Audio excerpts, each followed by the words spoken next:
to session 21 of our Midlands game. Our heroes are currently on the misty Isle of Emerald, exploring the Dolmen Wood, and they become embroiled in the strange affair of a village named Drigbolton, a village where a fallen star has landed, and apparently, in a manna from heaven variety, has sorted out all of the problems with starvation, famine, etc. Because now there's this pink, let's call it pink star goo, lying everywhere that's entirely nutritious and not at all evil. So all the local folks, num num num num num num num, getting the star jelly down them, feeding it to their animals, put it on their sacred statues. They're loving it. They can't get enough of it. They're making it rain star jelly, and it seems to have cured all their problems. They see it as providence from above. They have been saved by Gale. Praise Gale! They have been saved. However, obviously all is not as it appears, and there's some sinister undertones to this, including some odd behaviour from the people of the village and odd occurrences. Our heroes have been investigating. That led them to the older man's house, where they eventually discovered that the older man had apparently performed some sort of dark ritual to summon the fallen star, this star entity that had apparently crashed to the ground and had been sort of split into its component parts by the force of the crash. They found two of these parts, two of these hideous star organs that they've managed to destroy in a variety of ways. Along the way, the alderman, realising he'd been rumbled, tried to leg it. Unfortunately, the only way he could run was through the marshes to the north, and he ended up getting stuck in the marshes. The heroes tried to rescue him, but it was not to be, and he drowned. They've just destroyed the second of these star organs, this horrible sort of biological thing, in a ruined farmhouse in the marshes that they were led to by their sort of hunter hireling Nuala. They've now been sort of planning what to do next, and they've realised that the only person they've spoken to who doesn't seem to be partaking of this pink star jelly is a young, well, I say young, it's a woman named Frey, who works and partly owns one of the taverns in Drigbolton called the King Deer. They've decided to head back to the town to see what's going on, basically, and see if they need to do anything else. Most of the heroes, after this is done, are thinking of heading back to the Havenlands, chartering a ship perhaps, and heading back to Great London, since the original reason for them coming here, finding a cure for the plague, appears to have been accomplished when they gained favour from a Fey princess for performing a service and reuniting her with her lost love. However, Big Mick has, while they've been over here, has got married to a young lady who is due to inherit the large dairy in one of the villages of Dolmenwood, and he's starting to wonder whether he should actually go back, because he's just a bit of a tow rag over in London from the mean streets of Slaughterward.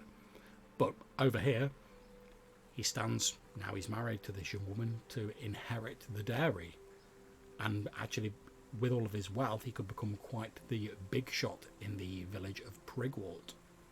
But we'll see what happens when we get to that. So, for now, you guys are stood around the sort of tumbled down hut in the moors to the northeast of Drigbolton. You've decided to travel back. You travel for a day and a half. It's just starting to get to dusk as you arrive on the outskirts of the town.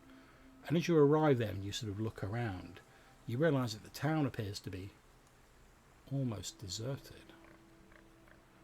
You can't see any people about. There don't appear to be lights, candles, tallows flickering in the windows of the various sort of small village dwellings that are dotted about. Even the taverns, normally a place of rest and repose, and of course drinking and debauchery for the villagers of an evening after a hard day's labour, even they seem to be shrouded in darkness, and an eerie silence hangs over the village of Drigbolton. Over to you.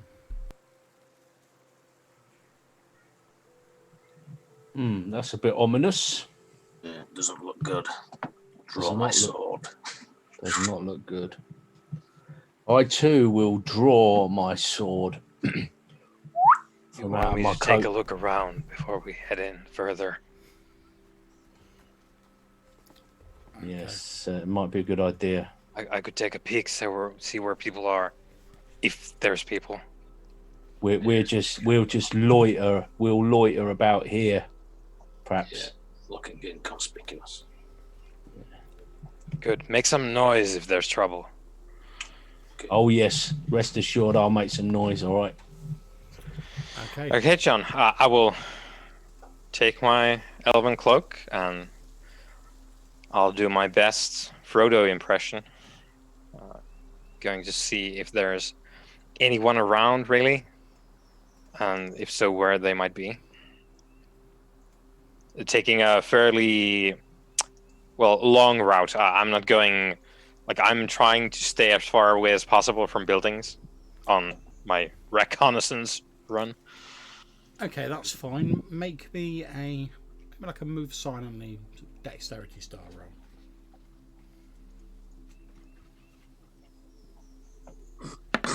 22. Yeah, that'll do. No problems. Okay, so to be honest, it's not terribly difficult to sneak into the town because, as I say, there doesn't really appear to be anyone about. As you're sort of walking in through the outskirts, you can see to your right there's a large field which has a few goats sort of tied up in it, like chewing on the grass, and you're just about to slip on by when something catches your eye, and as you sort of slow down and you look back in the direction of the goats, you can see that although they have their normal sort of fur, their normal coat, emerging in sporadic patterns from the fur of the goats appears to be these thin, sort of wiry, almost metallic looking hairs that seem to be like a good deal longer than the actual normal coat of the goat, which lends them quite an odd appearance. Are they behaving as if they were long strands of hair, or are they moving on their own volition?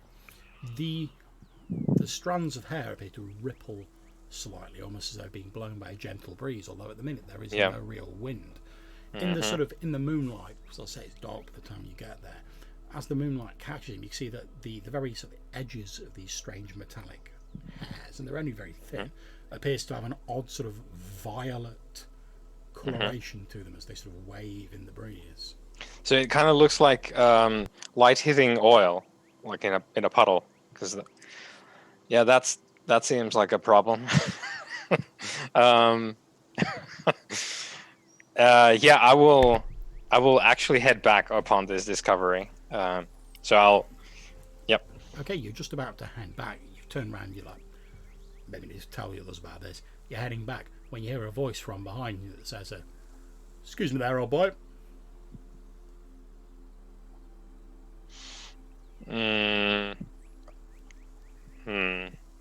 I'm going to turn around slowly with a knife in my other hand, the hand behind my back. You turn around slowly with your concealed knife behind your hand.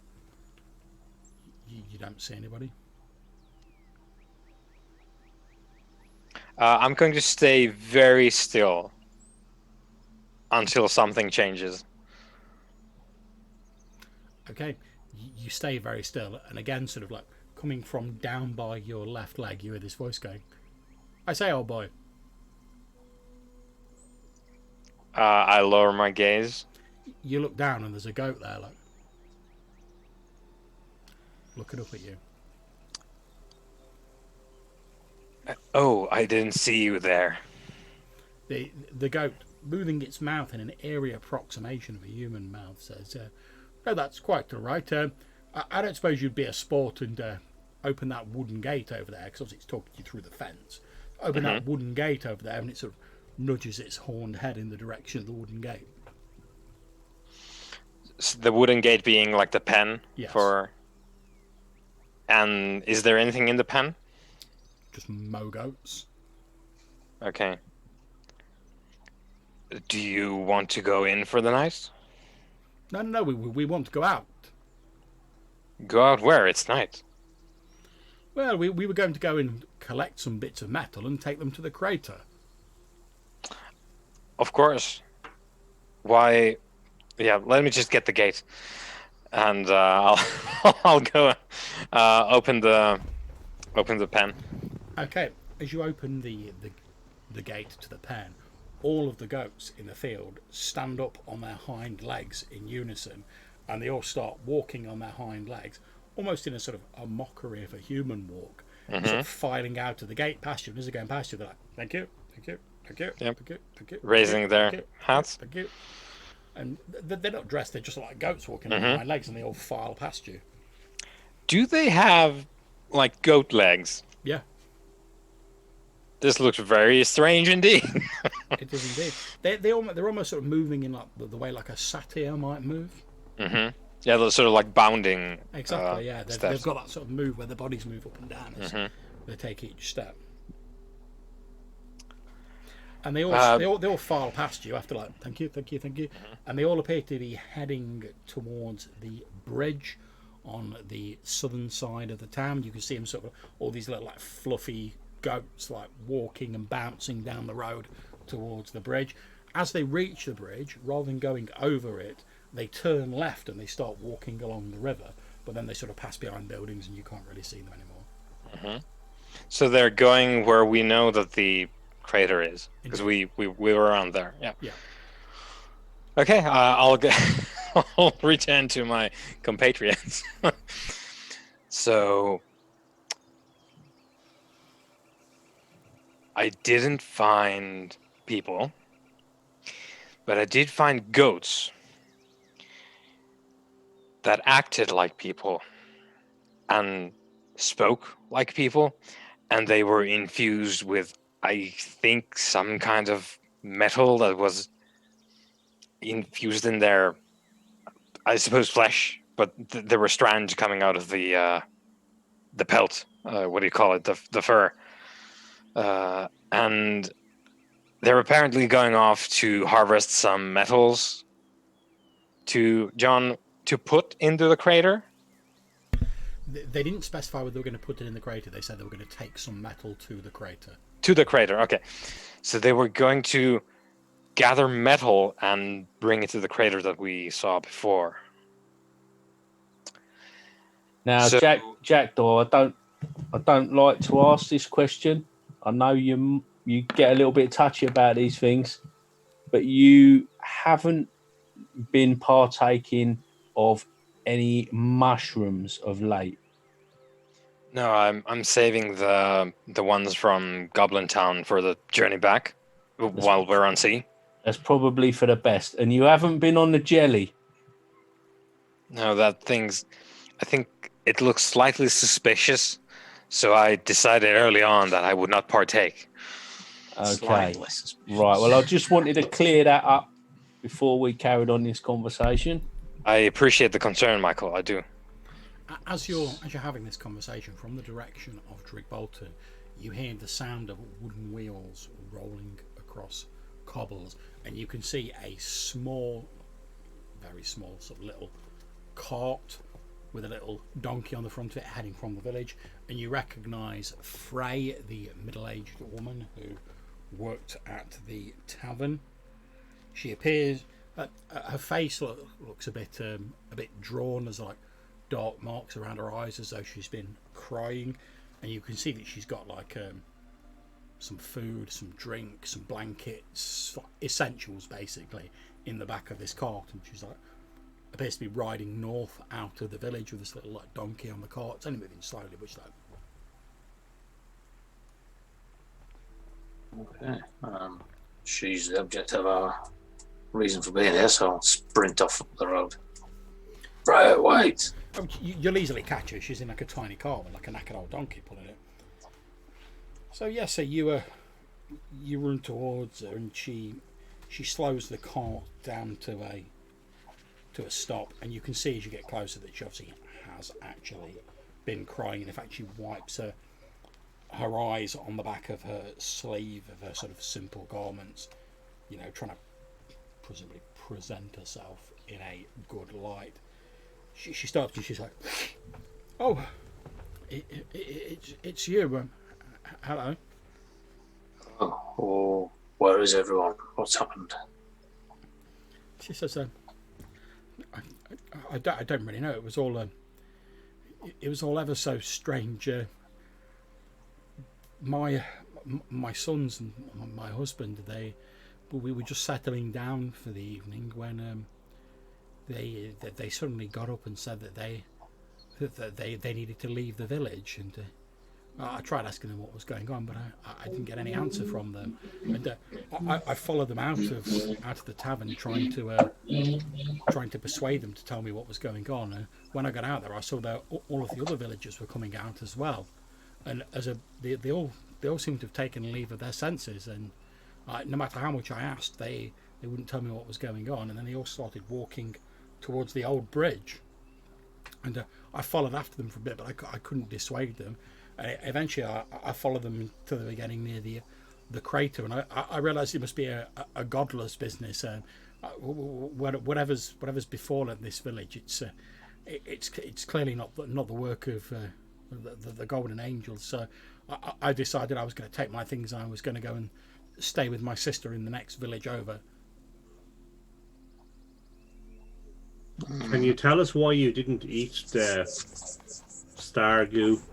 As well, initially I did try a little bit of it, but when I tried it, I came out in this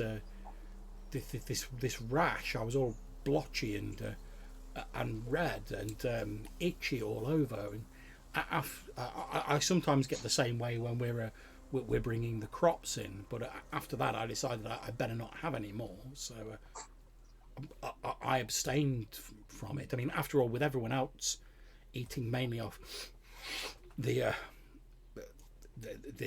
manna, they weren't really touching the normal crops, so there was plenty of normal food for me to eat. So I didn't think anything of it. I mean, there's a few foods I unfortunately, for whatever reason, Gale has decided that I cannot consume, and well, judging the fact I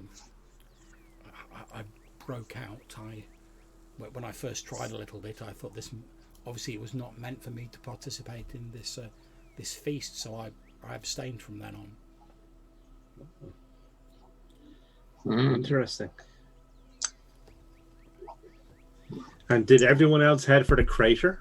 Did you see them at the crater? Yes, and when they came out of their home, there were some of them were carrying big dark rocks, and I watched as they went to the crater. I saw some of them throw these rocks into the crater. I heard the sound of them splashing into the manna that's collected in the crater.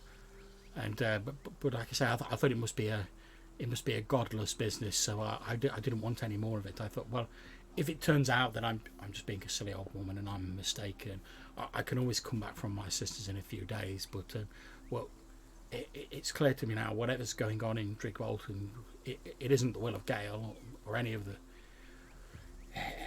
the saints. So I decided I was going to leave and stay with my sister Bethany in the next village.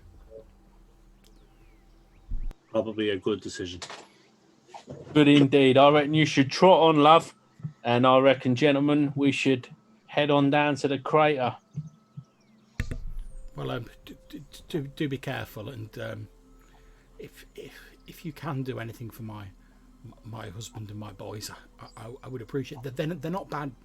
And her voice takes on like a sort of pleading, almost desperate note.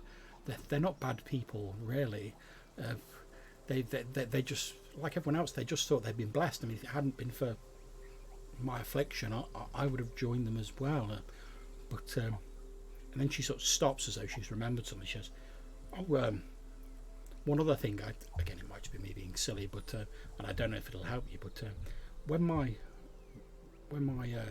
husband and my sons came down in the morning, I noticed that the colour of their hair had changed.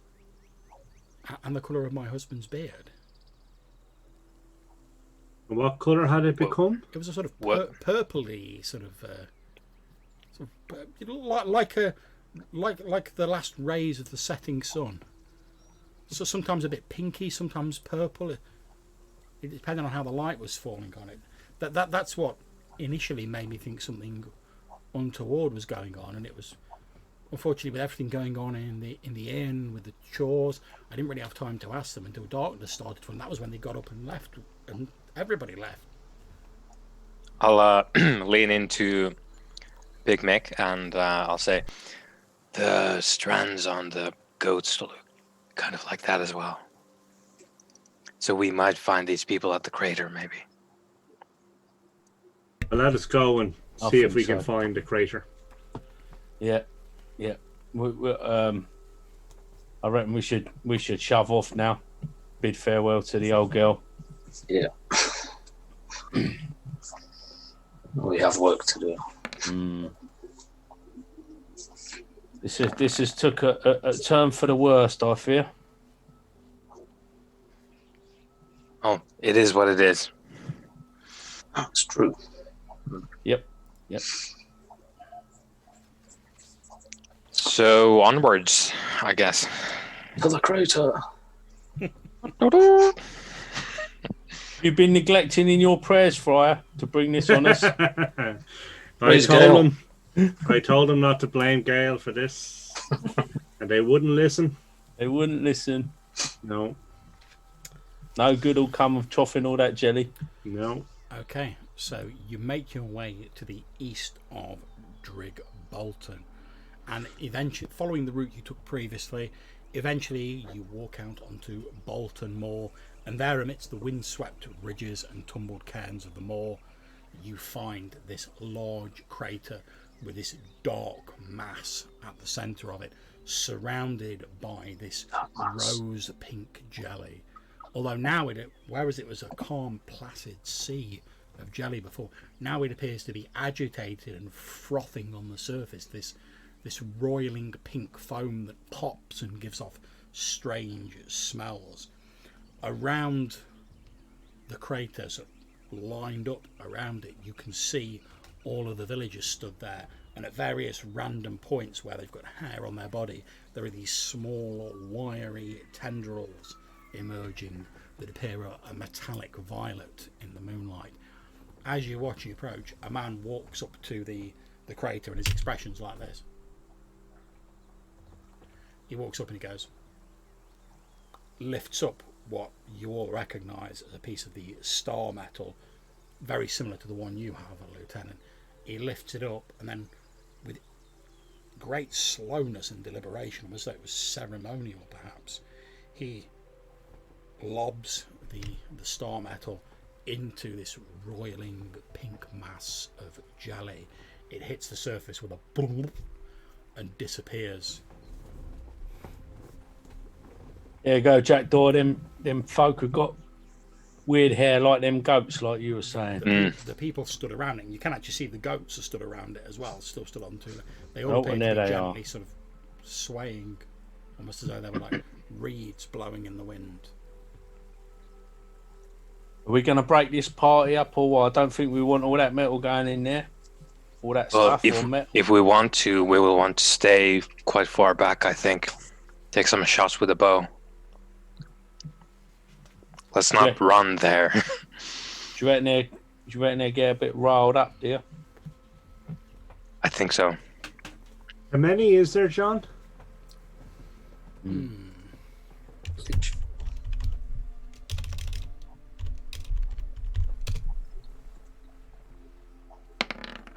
Let's have a roll to decide. There are 13 people around the crater. Okay, and how big is the crater?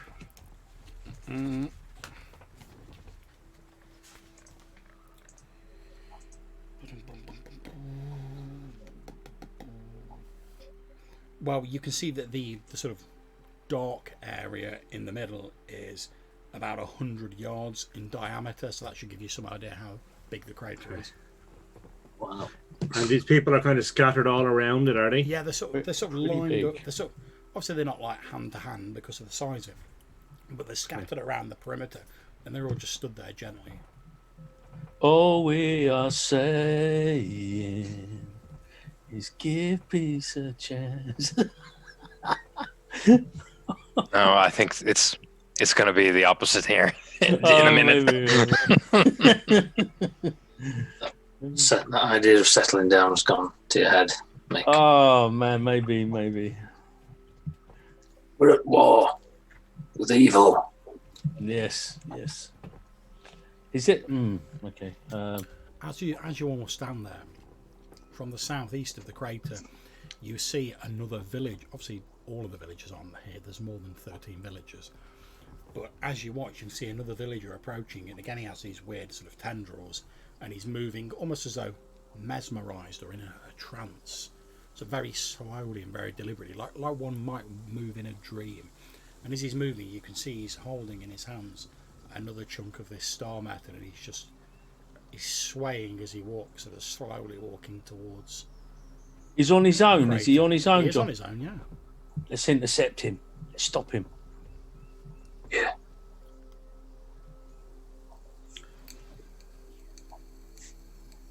Yeah. Move in and block his path. Yeah, we're head over there. Head over there, John. Okay, so blocking his path, like Lieutenant, are you literally just getting like right up in his grill, like in front of him, or? Yeah, hold his shoulders if he's got this thing in You both hold his hands. shoulders, and he doesn't react at all. He just carries on trying to move forward. He's not going anywhere because you're stopping him, but he's just like. Does he look like he's just like looking past the lieutenant? Yeah, Is he his just like gaze never seems to waver. yeah, from the like crater. you're not. Yeah, right. He seems entirely focused, almost to the exclusion of all else. He's lost his mind. He's Under a possessed. spell. He's possessed. And you can see he's holding this big chunk of. You're now in no doubt it is star metal that he's holding in his hand, and he's just like trying to move forward as you're like that, holding him. Whilst the lieutenant's got him, I'm going to try and just grab that metal out of his hand. Yep, you don't have to make a roll for it. You grab it out of his hand. He doesn't even move his hands. His hands are still like that, and he's still trying to move forwards. Doesn't even seem to realise you've taken it. Oh, and so he's still carrying on. That don't break the spell. I'll just chuck it on the floor. Can you please make me a Constitution roll?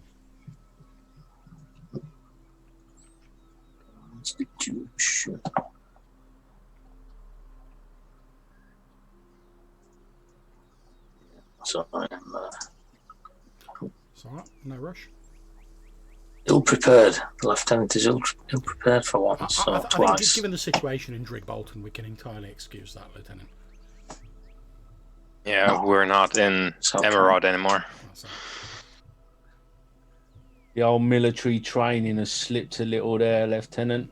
I might have to make a mention in dispatches. The dairy commander, is it? Yeah. Here we go.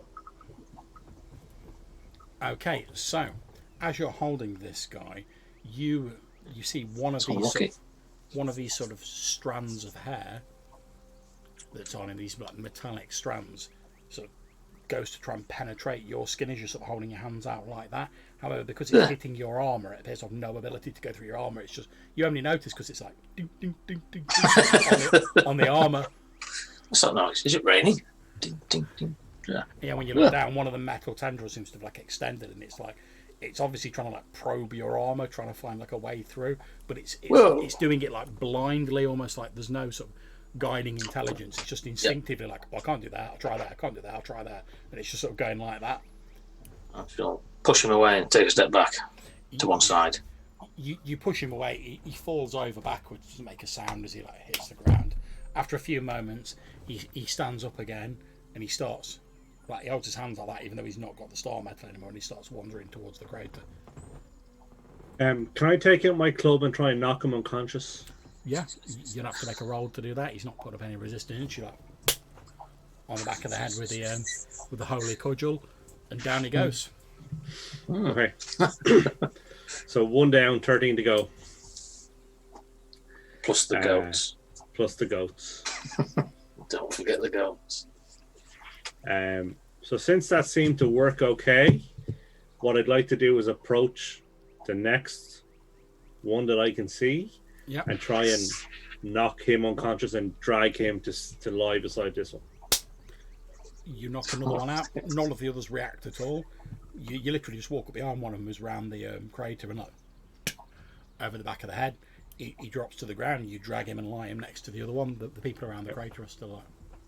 So I guess I'll keep going until it doesn't go well, and then see how many I get. You spend the next 25 minutes clubbing the rest of these 13 villagers into unconsciousness and like piling them up. None of them make any move to stop you or any sort of reaction.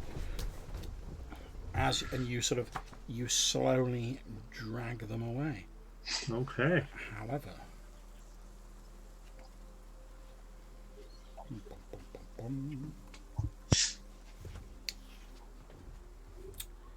can you please make me a Constitution save?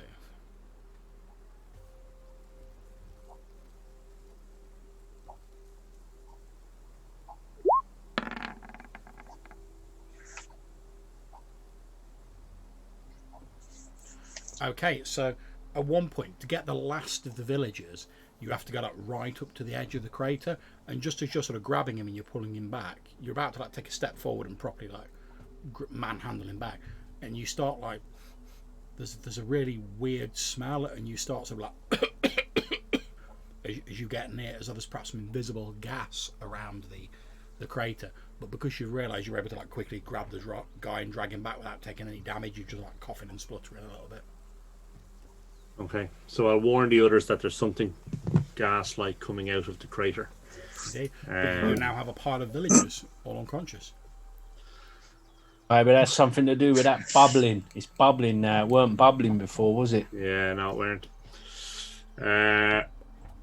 There's something in there. There is. But at least it's not getting any more star metal. But weren't there a ball? There was a ball thing there before, Indeed, wasn't there? That's the dark mass at the centre of the crater. Is that getting any bigger? It doesn't appear to be any bigger. However, as you sort of peer around and you take a look, you can see that there are these fibrous hair-like tendrils that have now come out of the orb, the sphere in the centre of the jelly, which weren't there before. They appear to have pushed out through tiny little fractures in the dark metallic surface of this sphere. Or we're going to destroy this one, then, gentlemen. I have no idea. Well, we've already tried fire. A furnace? What have we tried so far? We did. We've done fire. Yeah. We burnt the first ones. What did we do to the one in the bog? You use fire on one and acid on another, if I remember correctly. Acid, right? Okay. Yeah, acid in the fountain. Yes, that's correct. And then I believe you burnt the one in the bog. Yeah. But we tried fire on the goo and it didn't do anything. The torch spluttered. We've also tried to hit the star metal with a sword. Yeah, I think, and it didn't do anything. It just dinged.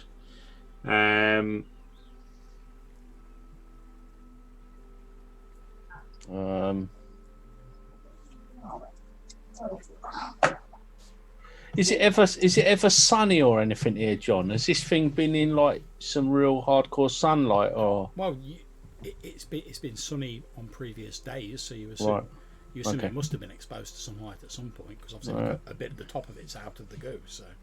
Yep.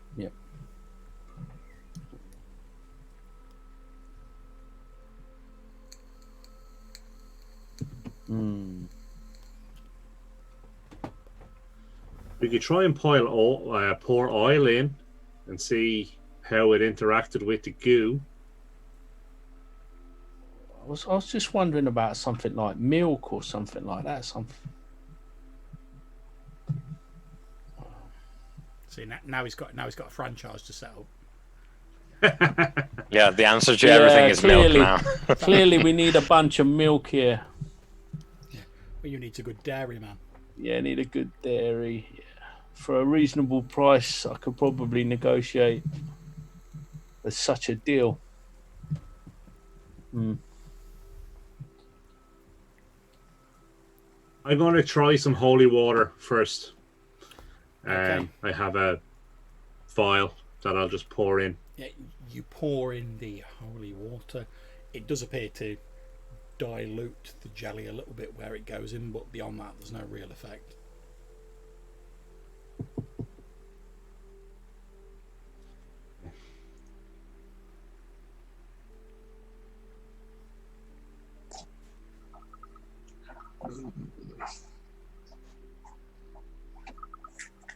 I don't have any oil. I feel like we're missing something. I might have oil. Could there be any more clues around the village? I mean, we kind of blew through the middle of the village, and we went to the church.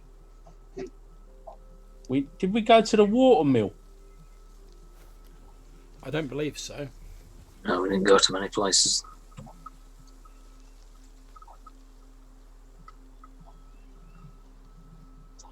I mean, do you think there could be some more clues as to what's going on?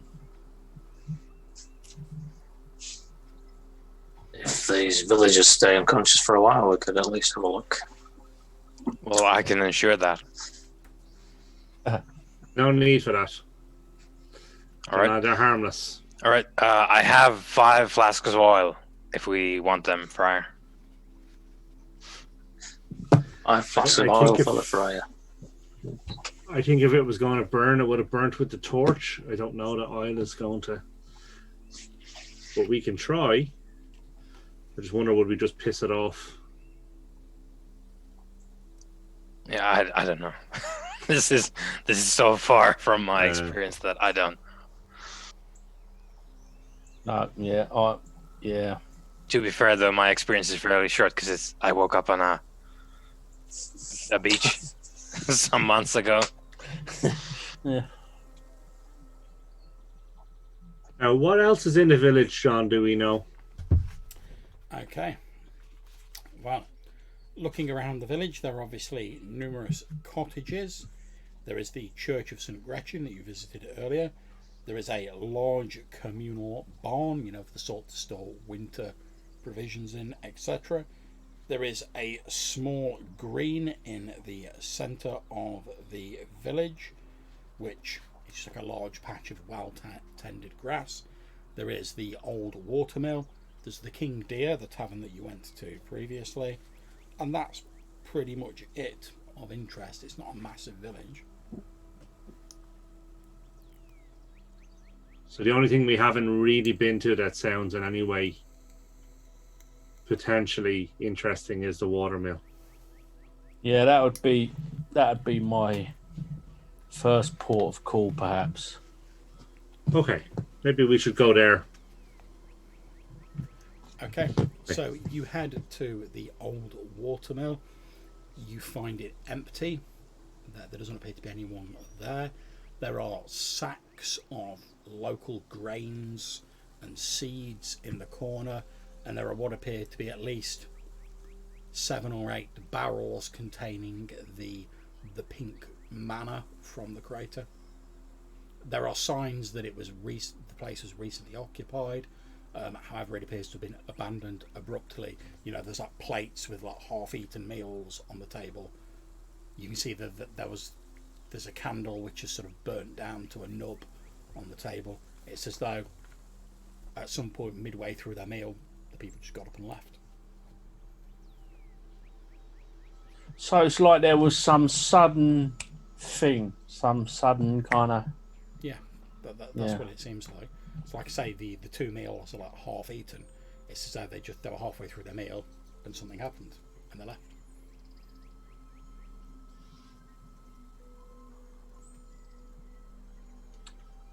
Did we check? We found some star charts and everything. Did we check them out for clues?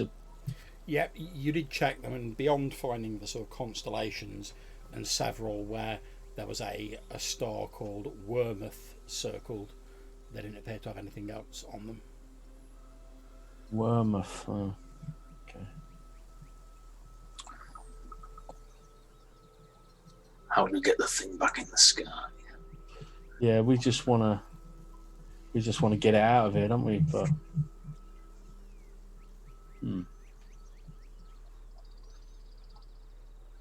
Perhaps we could try conversing with it.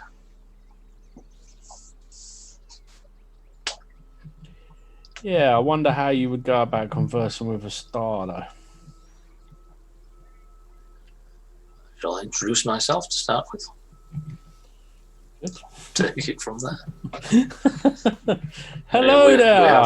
We have seen more insane things occurring. Yeah, indeed, indeed. Talking to a celestial body. Maybe don't mention that we killed its other organs. Yeah. Yes. Sorry, what were the organs again, John? There was one to think and one to talk, right? Yeah. And what was the third one? Communication, wasn't there? Communication. Yeah, there was basically communication, thinking, and For movement. Movement. We think this is the thinking bit, do we? It feels like the double fetuses was the communicate one. And the one in the fountain seemed to be quite movement. Yeah. Movement, yeah. Whereas this one seems to be stuck. So was the double feces. So yeah, fetuses. I can't think of anything better than to try and talk to it. So that's just, you could try it. It's if we literally come up with nothing else. So What did we do? Did we decide what we think brought it upon this place? You originally theorised, you don't know if it's true, due to some of the sort of summoning hidden summoning area in the manor in the Oast House, the Alderman's Manor, that was sort of obviously hidden away, and it had all the sort of occult stuff in it. You believe that perhaps he summoned it. Yeah. But obviously, when you went out to ask him, that's when you found out he'd fled. Yeah. And there was nothing in his book at all about Wormit itself. Actually, let me have a look. I don't believe so, but I will just check.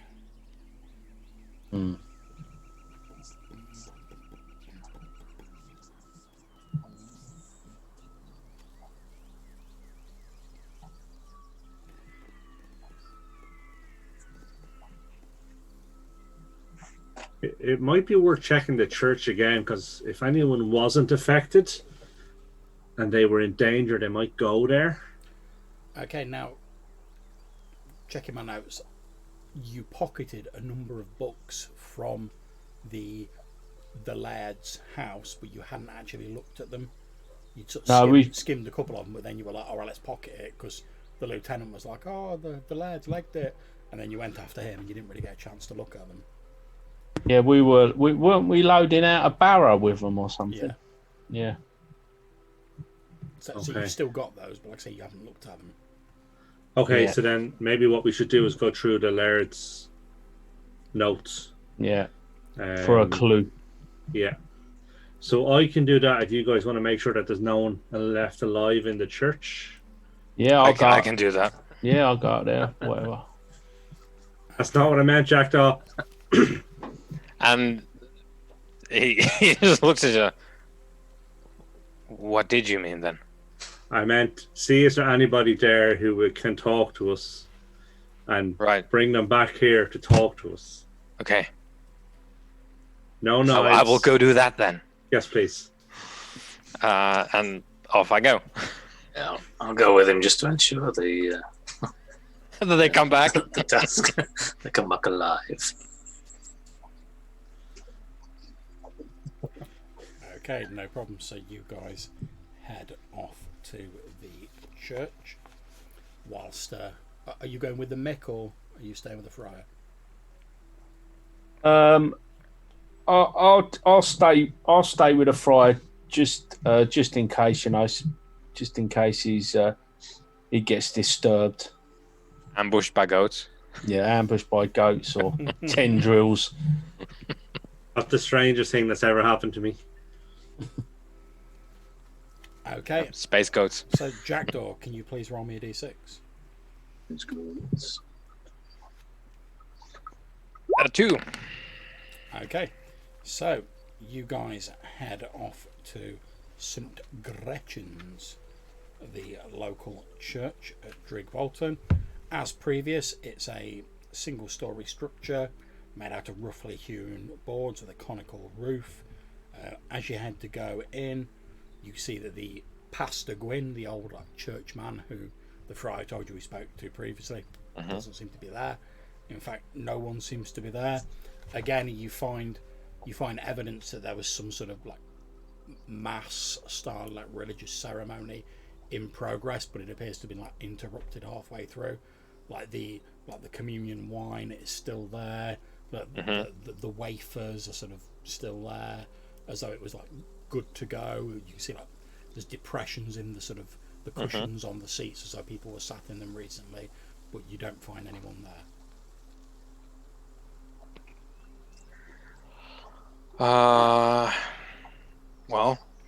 Lieutenant, looks like. Do they have cellars in these places? Yeah, probably through Like a crypt? door somewhere. So we'll do a poke around the outside as well to see if there's underground entrances. Okay, you look around. There is indeed a small cellar, but it appears to have a couple of barrels of this like pink Slargo in it, and some bottles of wine. But it's not like a crypt. It's just like a little cellar. There's like some mead in there, etc. Yeah. As you're looking around the sort of outer area, you can see there's like a small sort of cemetery out the back, like a small plot of land where there's numerous like small stone, fairly simple grave markers which have like the names of villagers and the date of birth and the date of death and like rest in peace or in memoriam sort of crudely carved on them. It's a very simple village graveyard. I'll take a bottle from the cellar. Because it's nighttime. Is the moon out? Yes. I'll hold it up against the moon. Beautiful clear night. Yeah. I'll hold it up and see if it actually there's like liquid inside and not goo. There is liquid inside. I've you hold it up to the moonlight. I don't know if you've ever done this. You know when you when you first run a bath and you like if you run some water first and you get like the shower gel and you squeeze it in, it sort of like briefly holds its shape as it sort of goes into the water and you see like the swirl of the shower gel. It looks like that inside the bottle, but there's like this pink sort of swirl of an obviously slightly denser than liquid substance inside it. I'll put it back. Maybe not. All right, Lieutenant. I think we are just about done here, unless you want to. No, I think we're good to go. You've just said that, Lieutenant. Because obviously, whilst Jackdaw's like holding up this bottle or whatever, you're just sort of like keeping an eye out and looking around. You notice that there appeared to be what looked like. So there's not been any rain really recently, but as you're sort of like looking around, you see there appear to be like on some of the grave markers, there appear to be like wet patches on them, on like the stone markers. That's odd. Look over there, Jackdaw. Wet patches. Come on, let's have a look. Yeah, we'll go have a look-see. Okay, you go to have a look, and at first you're not sure, but as you get closer, and luckily with being a clear night and there being like almost a full moon out, as you peer at these wet patches on the grave markers, it appears as though someone has almost like anointed several of the grave markers with this like pink goo, and it's like the goo sort of like glistening that you've seen as like a wet patch. And is it actually on the gravestone, or is it dribbled down into the? No, it looks as though someone's like grave you can see itself. like it looks as though someone's like applied it to the grave markers. Okay. So I think they may have replaced Gale with goo. That's what I'm picking up. Yeah, looks that way. Well, hopefully the ones below aren't scarfing down some goo and digging their way up. We can but hope.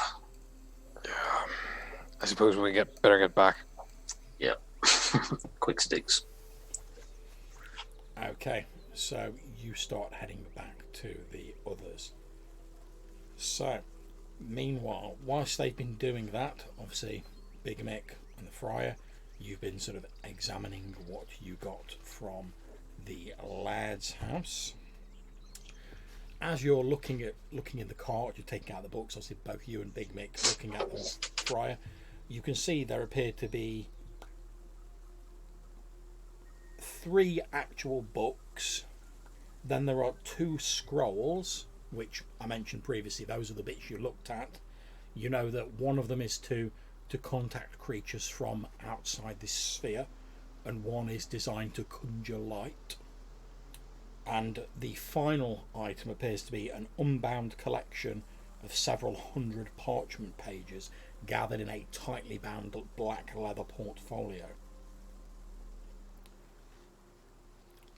And like I said, there's also 3 books. There's a dark black leather book. There's a book which has a neatly calligraphied writing on it, Encyclopedia of Stellar Anatomy, and there's an untitled book in plush red velvet. And that's the one that you found where it had like a silver spoon on the table next to it. And if you remember flicking through this one, it was you think Mick looked at it. He said that there was like some really realistic drawings of butterflies on each of the pages.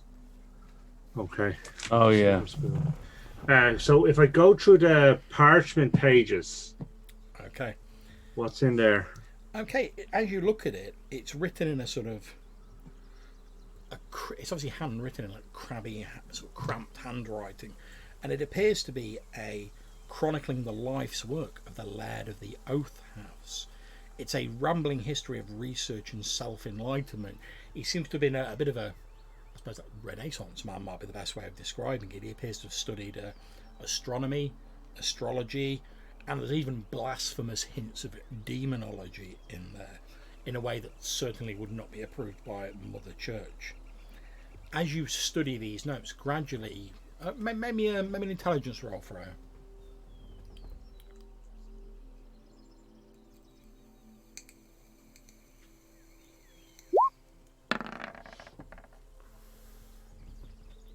Okay, so it takes you like quite a long while because it's written in like a rambling style with no thought given to organisation or layout. So by the time you've reached the conclusion I'm about to tell you, that Jackdaw and the lieutenant are sort of arriving back, but you eventually work out that it appears as though the laird of the Oast House was trying to concoct from various disparate sources a ritual to make contact with an ancient astral being called Wormuth. This being is supposed to have been incalculably old and supposed to possess knowledge from sort of like before the dawn of time, effectively. But as you're reading through it, it seems that like the ritual wasn't designed to like bring this thing to Earth. It was just designed to like contact it and be able to like access its stellar wisdom. But as you're reading it, you realise that obviously the laird wasn't quite as familiar with Latin as you are, and you can see that in his final ritual, where he's taken some portions of Latin from these demonological texts that he's studied, he's made a mistranslation of some of the words. And whereas he believed that the ritual would allow him to access the knowledge of this Wormuth and communicate with it, what he's actually done is he's done a ritual to bring Wormuth to him. Okay. But it does not appear that was his actual intent. As you're reading further as Jackdaw and the lieutenant are walking up, you can see that in his rambly text he talks about how the village is starving and his heart goes out to the people because he's supposed to be the laird, he's supposed to look after them, and he's done what he can to ration the supplies and help as best he can, but there's limits to what he can do, so he's turned to more esoteric methods of helping the villagers. And he believed, albeit obviously mistakenly, he believed if he could access this great knowledge, he would be able to use it to find ways to feed the villagers, to improve their lot, and once again to restore the fortunes of Drig Bolton. But as I say, he's made a serious mistranslation from like the Latin demonological texts when he was putting together his final ritual, and you can see the description of the ritual and how he'd used the silver cage that was in his hidden room and the markings on the floor, which would enable him to put himself in mental communication with this astral being. But obviously he done fucked up the ritual, and he's actually brought this astral being to Earth rather than just putting himself in contact with it. Okay.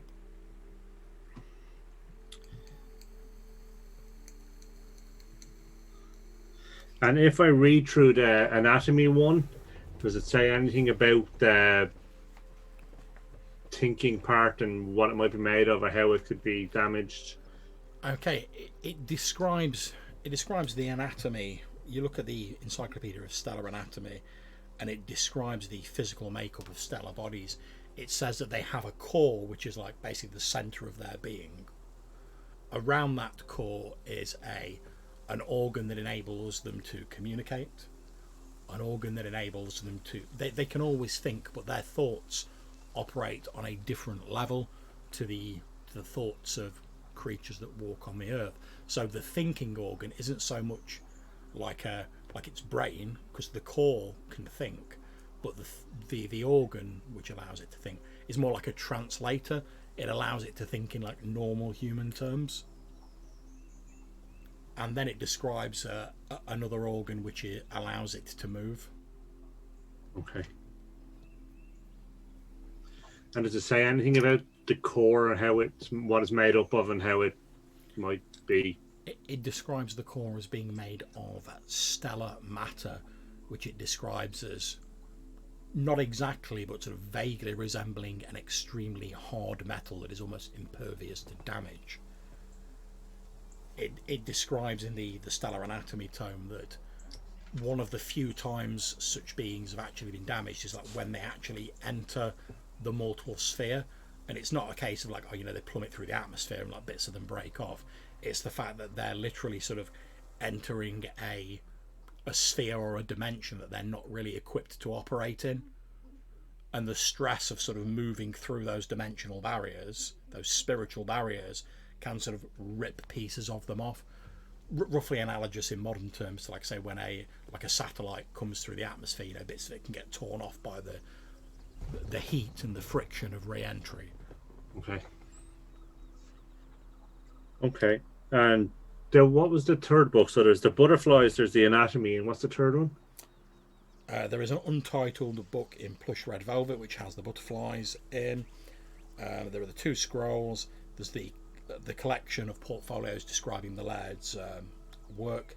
There is a Stellar Anatomy tome, and there is a book which, in fact, make me a wisdom roll. Is that the black book? There's a black book in it. Yes. Ooh, natural 20. Okay, as you look at this book, it's featureless on the front, although there's something oddly dissettling about the feel of the leather that makes up the cover. And as you turn it over, you see that on the inside, tanned and shriveled almost beyond recognition, is a human face. This book is bound in human skin, and as you look at the blasphemous demonic Latin daubings in dull red on the first page, you are in little doubt that you hold in your hands the Black Book of La Regrobe, a suppressed work that has been outlawed by Mother Church. It is a blasphemous tome of demonic summonings and dark rituals. Okay. And indeed, you can almost, now you know what it is, you can almost feel like the evil and the malice inherent in this text that you hold in your hand, to the point where like you have to like resist not to just like pull your hand away and just like let it fall to the floor. Okay. So is the book made of paper and just the Indeed. cover is like human skin? Yeah. Okay. So what I would like to do first of all is to put that book in the fire pit and set it alight. Not a problem. You put it in the fire pit.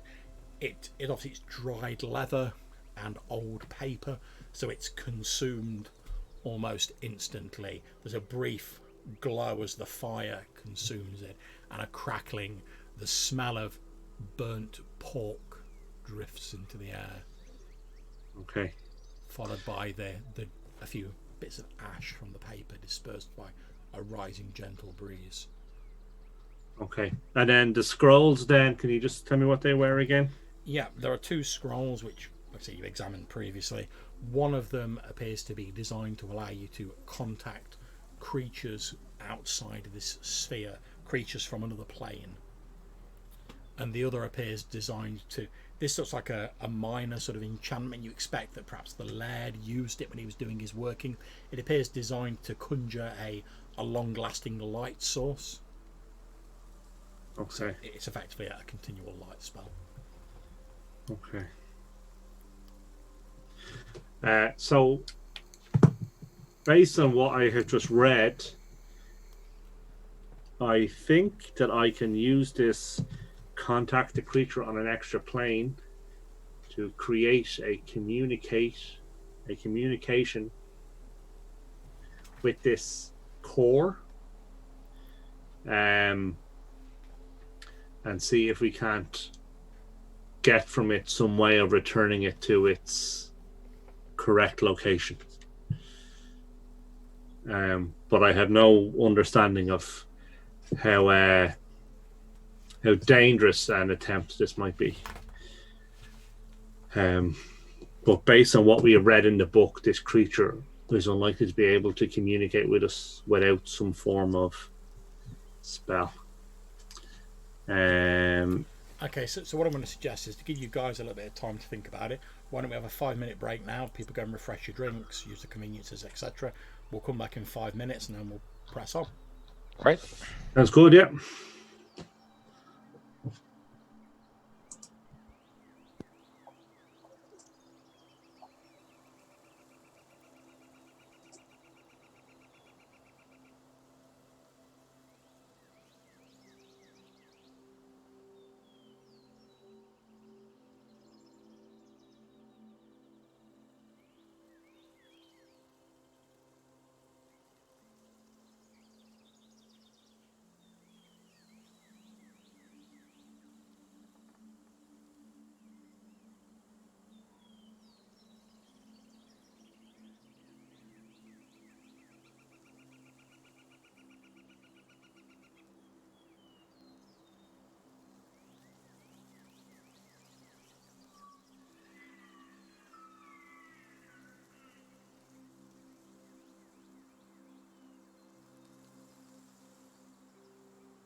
And he's back.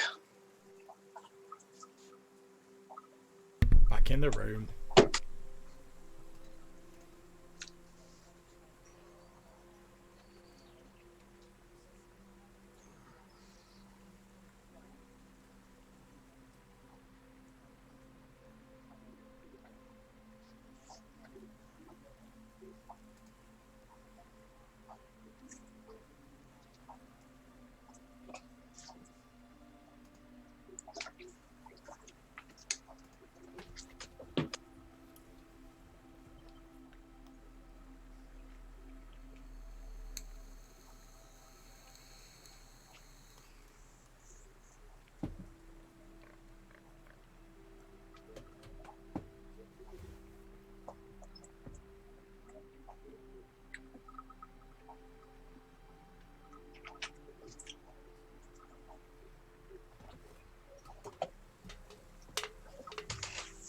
So, what does the lieutenant think about what's going on?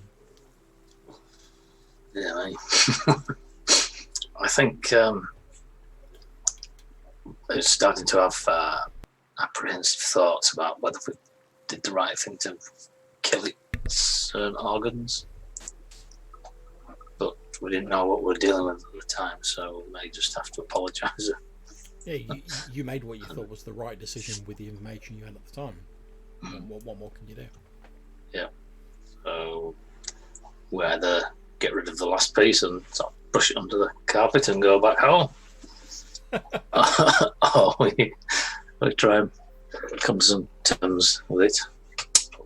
We'll see what happens with the spells, Friar.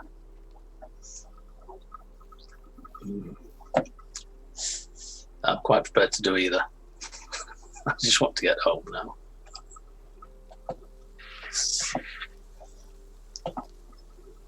Get back to good old London where sanity prevails. Exactly. Yes. At least all we've got to worry about there is sort of cavernous, like underdarks and vampires and stuff. Yeah. Things that we're used to. Yeah. I guess we kind of believed that the laird had been led astray, and that something had kind of led him to summon this creature, which we assumed was the creature itself wanting to come, as opposed to what we have found out was a translation error. Yeah. Whoops. That was, yeah. Oh, you forgot to carry the one, lad. Oh.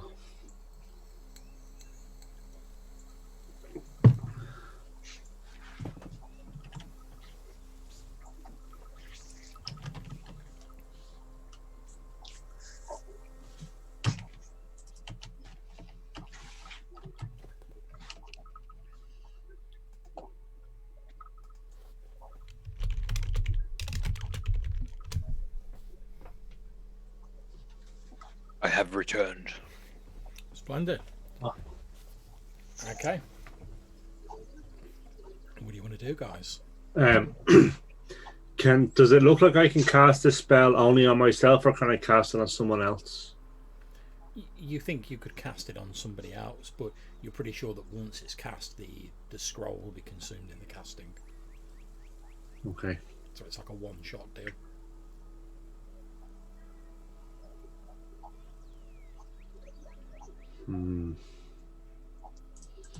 What are you thinking to say, Friar?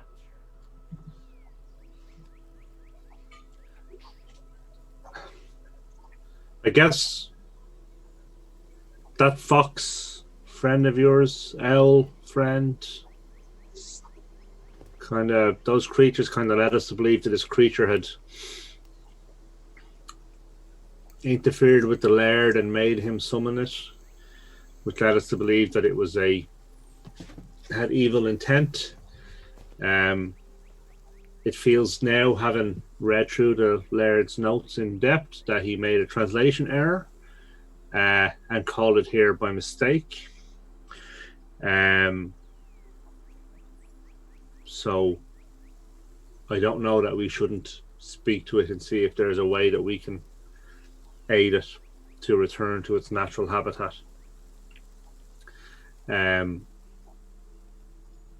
But I am unclear how good an idea it is, and I fear that it could be a mental battle with the creature that I may not survive, or whoever does it may not survive.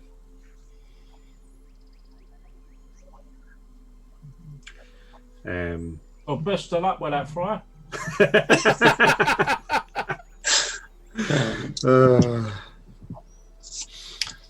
Well, who's the one most qualified? I can barely even read. Yeah. Okay. So, What's the text in again? Goman? Yeah, Latin. Can't help you. I can cast it on you, though, Jack.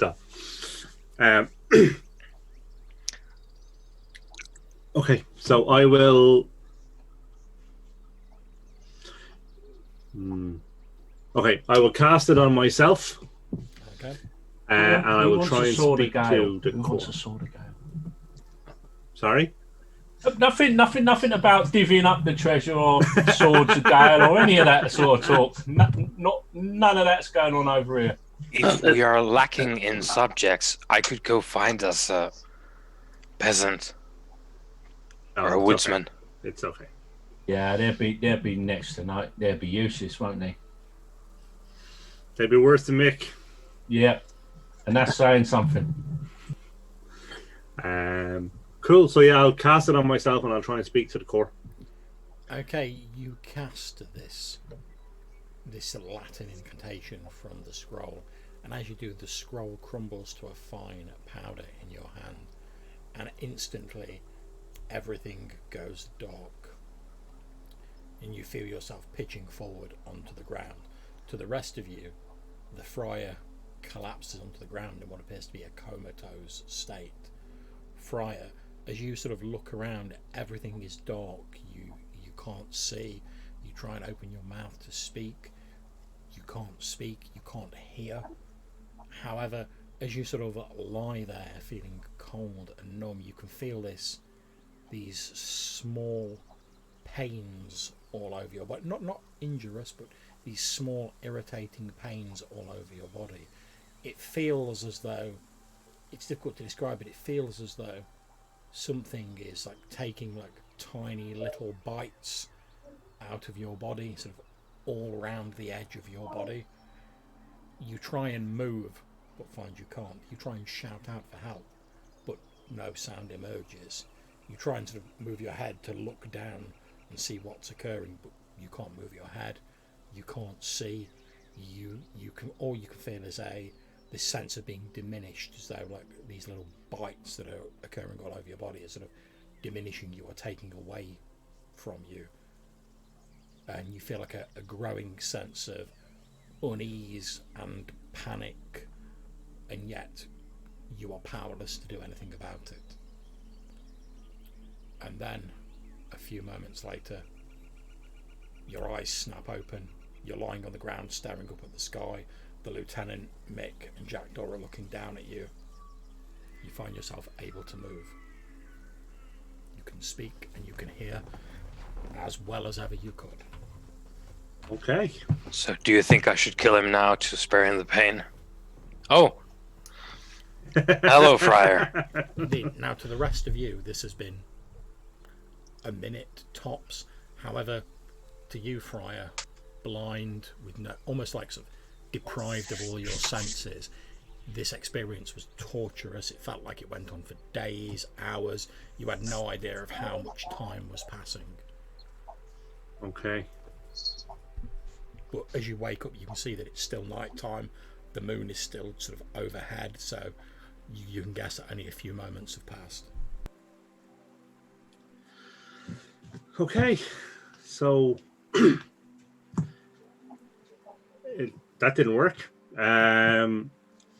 It feels like it got an awful lot of information from me, but we got very little from it. But perhaps you... Yeah, go and have a word with it. As they're all talking, Jackdaw, you're sort of like keeping half an eye on the crate, just in case anything goes down, get your knife ready just in case. Mm-hmm.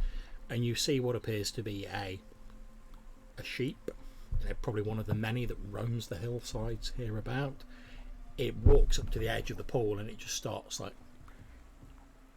eating the jelly out of the pool like an animal would do, like with water at an oasis, and it just starts like nibbling away at this jelly, and then after a while it starts moving off. Right, so the jelly has to go back. You did communicate with it, but it couldn't move or talk to you. All we've got is the core. It's in pain. It needs the stuff, the jelly. It needs the jelly? He said it felt like it was being nibbled away at. People are eating it. So we got to get all these barrels of jelly and dump them in the thing. How are we going to ever get it? It's all over the place. Yeah. No, Maybe it's enough that we stop people eating it. But all the people that have eaten it have come back to the. Have Yeah, come back to it. presumably it can call the jelly to itself then. But the jelly that hasn't been ingested by anything, we don't even know where all of that is. Well, we've seen. Summon the church. Yeah, we've seen barrels of it in all the places we've been to. Shall we cart the barrels back and see how that goes? Let's do that. We have Yeah. time. Yeah, we've got nothing. Someone should stay here and stop any more creatures eating any more of it. Okay, I can definitely do that. I'll get my bow out and test the string. Try not to get killed by a goat. That would be unfortunate. Given all that we've been through, that would be an ignominious death. But then Aren't I'm they already all? dead, so Yeah, true. Aren't they all? So over the course of the next few hours, you guys like go to every place. You gather any barrels of the pink goo you can find, any sort of bottles you find in the tavern that appear to have like a pinkish tinge. You throw in a big cart. Finding a cart's not difficult. The village is abandoned, so you just like grab a cart. Over the course of those few hours, Jackdaw, you have seen a number of animals come up, and you've like either scared them off or shot them. They're just normal animals. You're not going to be a roll for that. Yeah. One thing you do notice that's odd is after a while you see the same sheep you saw earlier like emerges, and it appears to be sort of just like wobbles back. wobbles back towards the crater. It pauses, swaying for a few moments on the edge of the crater, then it throws itself in, and there's just a boom, and it disappears under the jelly. Yep. I will have if there's creatures that I've shot, I'll go and get the arrow back and dump the body in the goo. Absolutely fine. Everything in there because I don't know if there's something in. So No problem at all. You throw them in. That's absolutely fine. So you hear the rumble of a cart, and as you look up, you can see just a short distance away. You can see your fellows like returning with barrels, bottles, etc., laying down the carts. Then, as you look down, you notice that the pile of villagers, still unconscious, appears to be moving. And as you watch, the villagers, almost as though they're sort of drawn magnetically, they're still sort of lying down unconscious. They start sliding slowly along, like not in like a big pile, but sort of like one by one. They start sliding across the ground towards the crater. Fairly slowly, no more than walking pace. Hoof walking pace is still really quick for a pile of corpses. They're not corpses yet, Jackdaw. Calm yourself. I mean, everything's a corpse if you look at it in a larger perspective. But I'll try and get one of them. Just doesn't matter who, and just like stick my fingers down their throat and see if the goo comes up. Okay, you stick your fingers down this person's throat, and as you sort of your fingers hit the back of their throat, they gag reflexively, and they throw up the contents of their stomach, bits of digested bread, cheese, blah blah blah. And amongst that, there is a large quantity of this pink goo that spews out of them. As the goo comes out of them, they stop moving. You see, so the goo's like across the ground. So I'm looking at the goo go, and I look at the pile of corpses. Yeah, the John, rest of the bodies are still like. How many? I'm saying pile of corpses because that's what it's about to be. But how many of them could I, in my estimation, like get up, make them throw up, and? Okay, so there's 12 of them still moving. So what I'm going to do is I'm going to say, make me a dex roll. If you succeed at the dex roll, you manage to do 6 plus a d12. If you fail it, you only manage to do d12. Right. Okay. Here it goes. Don't forget the D30. Oh well, that's it's counting my level because that's what the sheet does. Yeah. But yeah, that's fine. So roll a d12 and add 6. Obviously, you've already done one of the 13 people. Yeah. That's 11. Okay, so as the rest of you guys rumble up in your cart, laden down with all your your goo-gained goodness, you see this bizarre scene in front of you, like these people slowly being like drawn across the ground, then sort of like moving with amazing rapidity. Jackdaw's like running between each of the people, shoving his fingers down their throat. As he does so, they're like, and they throw up all manner of like foulness and half-digested food, and a large quantity of this pink goo. As the goo splatters out to them on the now vomit-stained grass, they stop moving, and the goo continues towards the crater, sort of slipping over the side and into the mass of pink jelly beyond. When you finally sort of pull your now foul-smelling hand out to the last person, you see that all of the villagers are lying still. You appear to have got to all of them. Were there 12 of them? Because I think I got 12. Yeah. Out of the okay. Because I was thinking 13 for some reason. Now, there were 13 originally, but you did the first one, and then there were 12 Right. remaining. Yeah. Well, I got 11. So if I did one before, that's 12. Yeah, So no, you're absolutely right. I apologise. There is still so as you guys get up, there is still one body that's like.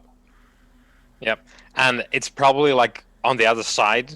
Yeah. Like I can't get to it before it goes down. So Yeah, you guys can see Arrow. as you're sort of rumbling up. Jackdaw's like drawing an arrow. He's got no time to get to this body that's sort of about 10 foot away from the lip of the crater, and it's being almost magnetically like pulled to the crater. You can see it's a young woman. yeah, and Jackdaw's pulling up the bow and knocking the arrow to like shoot this person before it goes into the goop. Okay. Do any of the rest of you guys want to do anything as this bizarre tableau's unfolding before you? Can I any chance of reaching her, or are we just? I would say, if you wish, you can make a dex roll to see if you can get to her in time. Obviously, Yeah, I'll try and leg it Jack, if he over. was just dealing with that person, he could have got to them in time, but he's had Yeah, like yeah. 11 other people to do. It's a miracle he's got that many people. Praise Gale. Yeah, that's pretty decent. Okay. Is it? Have you done it? So, Mick, you leap Pushes off me out of the way. You leap off the cart as it's still moving. You run across into this young woman being like pulled across the ground. Jackdaw's like notching his arrow to the bow, like pulling the string back. You can hear the like tension of the string. What do you do, Mick? You're at the side of this woman who's been like sliding along the ground, being inexorably drawn towards the crater. Yeah, I'll just like jump on top of her. You jump on top of her. She carries moving with you on top of her. And having seen what Jackdaw was up to, I just follow his lead and shove my fingers down her throat, make her try and vomit. As your fingers hit the back of her throat, she retches, literally just as her head's about to go over the edge of the crater, she suddenly goes, "Wah!" and just like throws up into the crater and then stops moving, like with her head just sort of right on the lip of the crater. And you sort of... There you go, love. There you go, love. Better out than in. Okay, so all of the villagers who are still unconscious, but now seem to have been purged of the pink star jelly. You guys have obviously got a cart full of the stuff, basically. Start tipping it in. Yeah, dump it in. Yeah, I'll start off by just trying to tip it out of the barrels and then just let the barrel go in. You're like, blub, blub, blub.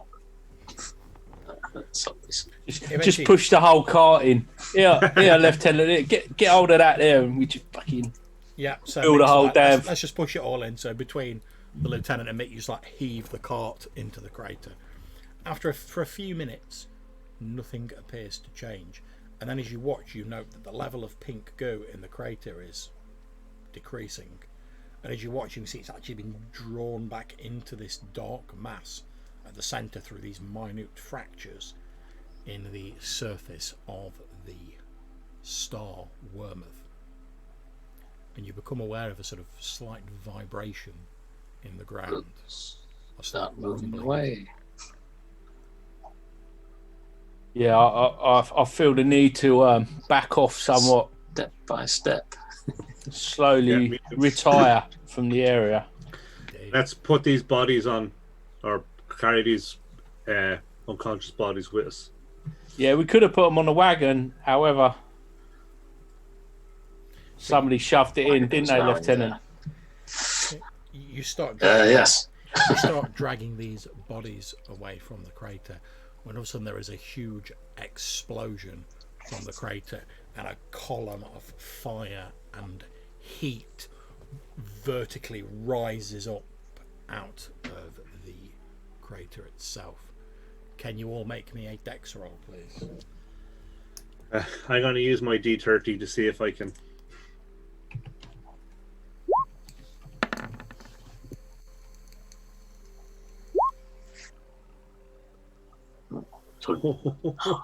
Oof.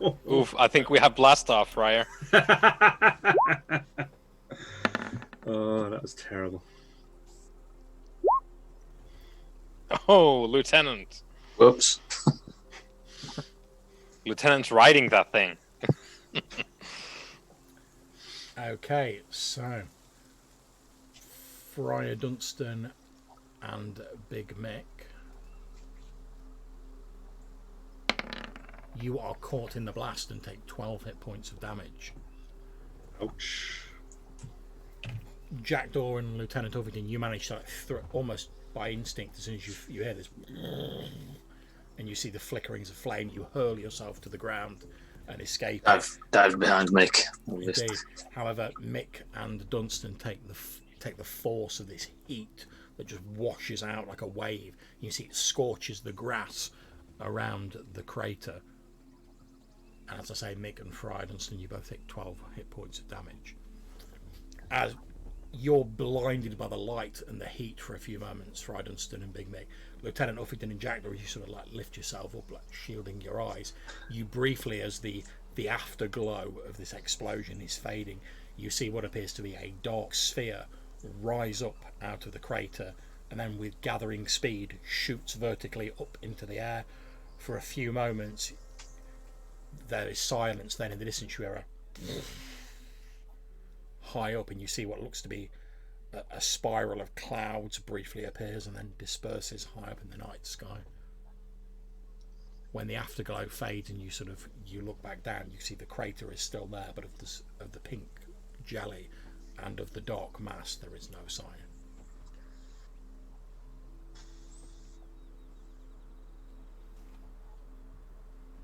Well, Mick, are you all right? Mick, speak to me. Mick is not all right. Mick is on -6 hit points. Oh dear. Friar, are you all right? I am fine. And you should probably be unconscious so I can stabilize you and then I can heal you for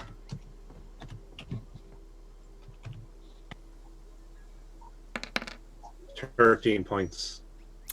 However, remember, if he's below 0 hit points, it only takes him up to 0, the healing. Okay. He Then has to I can- basically get like at least a day's rest to get back to 1 hit point, and then you can heal him beyond that. And can I heal him twice? Once to get him back to 1 and then once to get him... No, he needs a day's rest before he Okay. can do more healing.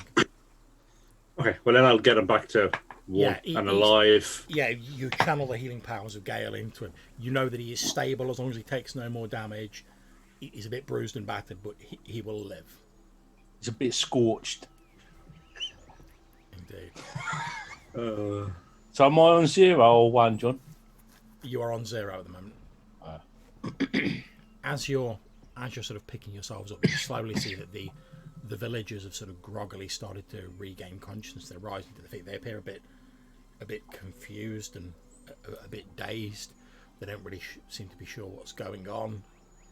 They don't really have any clear memories of like the last few hours. People are like, "Oh, I was just at church. At one of the pastors. How did I get here?"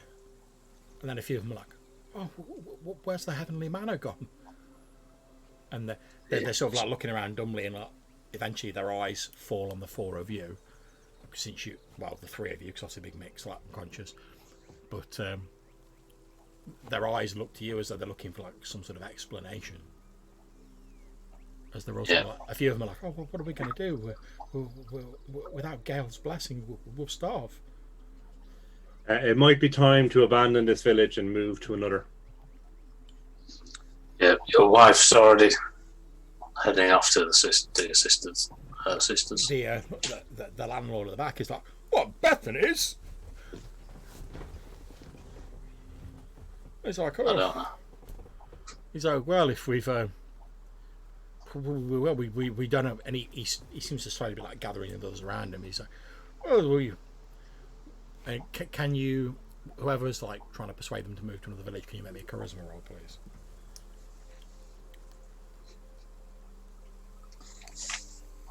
I could have a go. Get the hell out of town. He's like, Methodist? He's like, I'm not moving in with that witch. Well, then you can stay here and starve. Listen, I'm here dripping in your vomit because I wanted to make good with my friend Friar over here. So maybe you'll listen to them, or I will be unpleasant. And he Jackdaw like visibly struggles with avoiding saying what he meant to say. I understand. Okay, so after a while, a few of the villagers are like, they're like, oh well, they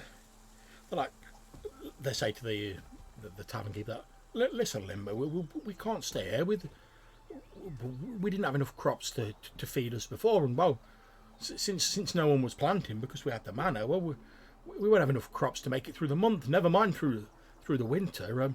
We haven't got any choice. We're going to have to move to one of the other villages, and we'll have to start again. And he's like, oh well, I suppose if Frey's already gone there, I suppose there could be worse things. Well, at which point the pastor of the church sort of vomits staining his vestments, sort of stumbles forward, and you see Pastor Gwyn, who you spoke to previously, Friar. He looks around and he says, "Look, listen, my children. It's clear, whatever happened here, it was a test of our faith in Gale, and unfortunately, we were obviously found wanting. But Gale is merciful. He has sent these people here to show us the error of our ways," and he gestures at you lot. "And we've been given a second chance. We might not have the crops. We might not have Drigbolton. But we've still got each other. We still have our families, our loved ones. And surely that's the most important thing. If we go to the next village, we have relatives, we have friends there who will help us through this difficult times. I'm not saying the way won't be hard, but at least we'll have a chance. Whereas here, we have nothing but a slow, lingering death and the knowledge that we failed Gale's test." I agree with our friends over there, and again he gestures at you. Well, we should not squander this second chance that Gale in his infinite mercy has bestowed on us. We should seize it with both hands. We should make for the next village and place our trust in Gale that if we remain pure in our hearts and remain true to each other, we will survive, and perhaps sometime later we can return to our village and we can yet rebuild it when the summer months arrive. And he seems quite well respected in the village, and people are sort of nodding, and he says, "Listen, my friends, head back to Drigbolton, gather whatever possessions you can carry. The distance is long to the next village. Whatever animals, whatever carts you can gather, fill them only with what essentials we need to travel. We will all meet on the village green, and once we are all assembled, we will move on to the next village, and we will try and start again." At which point everyone nods. A few of them sort of like clap you people on the back and sort of like thank you and nod in appreciation. And then slowly the villagers stop drifting back towards Drigbolton to make their preparations for their hard journey to the next village to the north.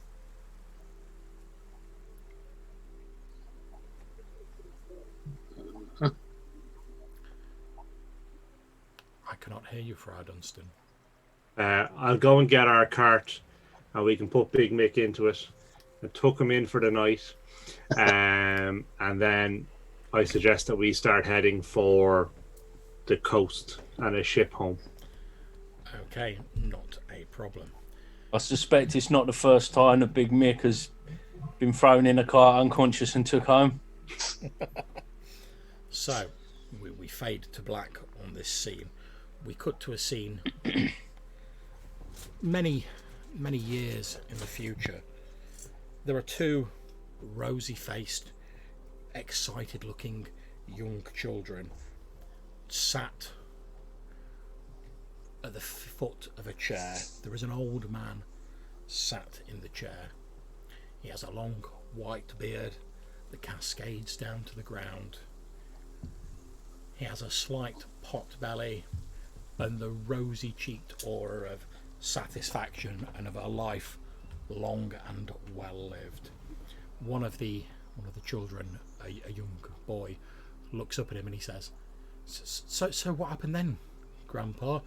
And he says, "Well, I don't precisely know what happened after that. You see, I was asleep at the time, but suffice to say, when I woke up, I was back in Prigwater with your mother."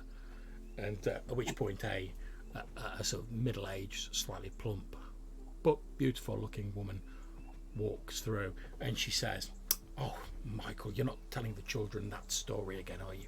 Come on, you two. It's time for your bedtime." And they, against the protestation of the children, they're slowly being herded out of the room by their mother. As they get to the periphery of the second child, a young girl who resembles her mother when she was much younger, so lingers on the doorway as though she doesn't want to leave, and she looks back and she says, but what happened to them, Grandad?" And he says, "Well, the last I saw of them, they chartered a boat in Brackenwold, and well, although I'd spent all my life in the great city, I'd met your mother, and I'd already made my mind up to settle down here. So we said our goodbyes as friends do. I gathered what was my share of the wealth that we had gained on our many adventures. You know, I've told you those stories before, and I returned to Prigwort. I settled down, and within a year we were blessed. Gale blessed us twice with your father and your mother, and years later they were blessed with the two of you." And the young daughter says, "Oh, but what happened? What happened to your friends, Grandad?" He says, "Well, that wasn't the last time I saw them, young Jennifer, but that's a story for another evening." And the two children, still protesting, are dragged out of the room, and the scene slowly fades to black as the old man picks up a pipe, smiling, sort of gently dozing off in his rocking chair. In the distance, in the background, we can hear the gentle lowing of cows on the largest dairy in the small village. He takes a satisfied drag on his pipe, and as he exhales a cloud of smoke, he looks around at the large dairy, smiles and nods to himself in satisfaction, gently settles back and closes his eyes, and the scene fades to black. And that is where we're going to end the session. Way! Thank you very much for playing, guys. That is the end of your adventures for now in Emerald and the Dolmen Ward. So obviously we're going to talk for a bit afterwards about what we're going to do going forwards, but I'm going to end the broadcast here, so just give me a moment. Thank you very much for playing. I hope you all enjoyed that little wrap-up session, guys. Yeah. Cheers, John. John. That's good, guys. No problems. So I'll stop the recording now.